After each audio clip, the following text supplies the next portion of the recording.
Catus. Maximus here, this time with a review of the Harbor Freight Doyle 6-in-1, which is really just a 4-in-1 screwdriver that they use different size bits on each end, so you can drive 1/4 inch and 5/16 hex. Stubby multi-driver. What I find amusing is the only place this is obviously a stubby. The only place it actually says it is right here at the back. Nor on the packaging, surprisingly enough, do they mention that it is a stubby screwdriver. So I thought that was a little odd.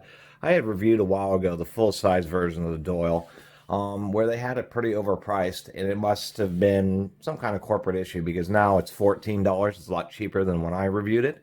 This little guy is $8, and I think it's okay. Although I do have a few criticisms. Although for a short, stubby ratcheting multi-bit screwdriver, I think it's generally okay. At least there's enough ratchet teeth to make it pretty worthy. The other thing that some people may like is the rubber overmolding on the handle, so that makes it a little bit more comfortable. But you have a decent amount of grip. You're not going to get a ton of grip as, say, a square handle. And this is what a ratcheting multi-bit, a high quality one might be. This is an American-made Servolite. What this does is uses a 1/4 inch thumb ratchet with still a 1/4 inch drive that goes into a whole one-piece steel collar, and it's cross-pinned and pressed into the acetate handle. So the entire inside of this handle is all steel. This is what a heavy-duty one looks like. It's also square, so if your hands are greasy, you can still get a grip, which is, of course, the issue with this one or with the standard multi-bit driver or the larger Doyle. Harbor Freight has a collection of these. The other thing that really isn't too much of a criticism is this is really a 7-in-1, although part of the criticism is just the ball detent in this is ridiculous. You really have to yank on that. That's going to annoy some people. Initially, it was so stuck I had to use pliers to pull it out, so it ain't going to fall out by itself. This is a 3/8 socket right here, so what's surprising, excuse me, I meant this is a 7/16 hex right here, so this is actually a 7-in-1. They do advertise S2 steel bits, which are just fine. And they use specialty bits that have the ball detent built into the bit itself. Since they're using these as ratchet drivers and the sizing is different on each side, and because they're double-ended tips, there just isn't enough surface area for a magnet to hold very well. And then using the 2-wire, some kind of pinch spring type retention mechanism could get beat up when you're using it as an actual ratchet driver. But it is indeed a 7-in-1. Another thing is the way that they labeled these is that the sizing on the bit says 1/4 inch. Well, that's actually referring to the width of the slot head.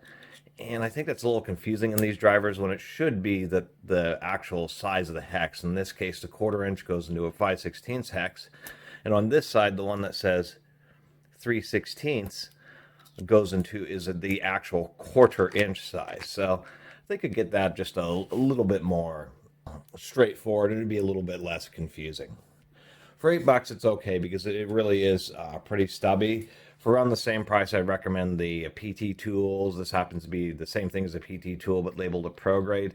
This is my ratcheting stubby driver of choice, just because versus a 6-in-1, or in this case a 7-in-1, this thing actually is would be a 13-in-1, because this of course comes with 6 double-sided bits giving you 12 bits, plus you can use the 1/4 inch as a nut driver. And of course this is using a spring tension system, so it's compatible with just traditional 1/4 inch hex bits.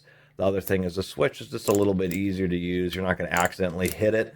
And on this ratcheting driver, you get this big detent here, or this big indentation.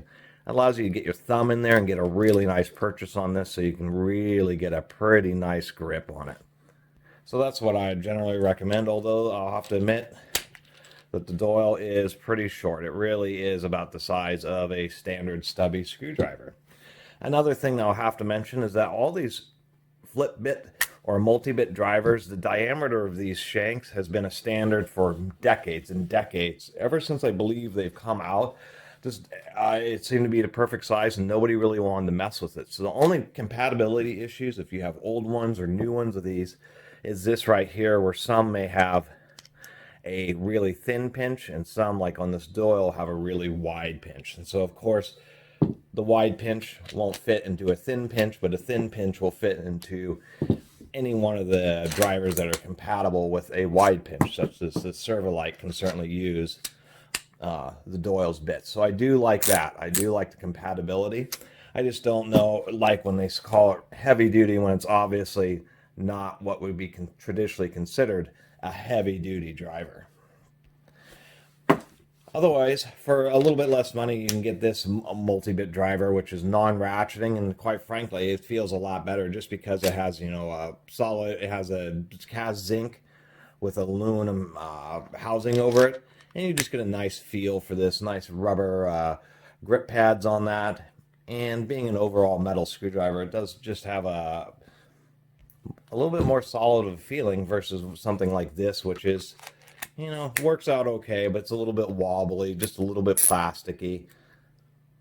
But for $9, really, I think this is a probably one of the better, the only other real ratchet driver that I'd recommend at Harbor Freight would be, or multi-bit driver would be this one right here. And then the Stubby, just because it is a Stubby, they're kind of a bit harder to find. I know Lennox has one, but it's surprisingly a bit more expensive on the shelf. So I think for $8, I think Harbor Freight has appropriately priced this little driver, and it seems to be pretty decent. Too bad Harbor Freight doesn't sell the little bits that have the ball detents, so you have to hunt around online to try to find any replacement bits, because of course if you lose any, you have to buy a whole new Harbor Freight driver just to get a replacement bit.